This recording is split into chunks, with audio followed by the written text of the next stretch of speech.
वज़ीर दाखिला राना सनाउल्लाह के वारंट गिरफ्तारी की मनसूखी के लिए मुस्लिम लीग नून के वकला विंग ने वकालतनामा मकामी अदालत में जमा करा दिया।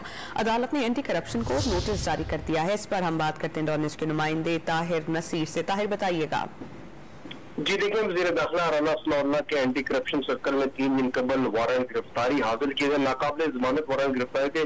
उसके बाद इन वारंट गिरफ्तारी की तामील करवाने के लिए एंटी करप्शन हुकाम इस्लामाबाद थाना सेक्रेटेरिएट थाने भी पहुंचे, लेकिन वारंट की तामील ना हो सकी, जिसके बाद आज मुस्लिम लीग नून के लायर्स जो थे उन्होंने सीनियर सिविल जज की अदालत में दरखास्त दायर की। ताहम अदालत ने दरखास्त एतराज कर वापस कर दी थी कि आप राना सनाउल्लाह के दस्तखत शुदा वकालतनामा अदालत में जमा करें, जिसके बाद अभी कुछ ही देर कबल मुस्लिम लीग नून के जो वकला हैं उन्होंने सीनियर सिविल जज की अदालत में वकालतनामा जमा करवा दिया है। सीनियर सिविल जज गुलाम अकबर ने तफ्तीशी अफसर और एंटी करप्शन को नोटिस जारी करते हुए 13 अक्टूबर तक समाअत मुलतवी कर दिया और रिकॉर्ड भी एंटी करप्शन हुकाम से तलब कर लिया है। जी बहुत शुक्रिया, आप हमें अपडेट कर रहे थे ताहिर नसीर।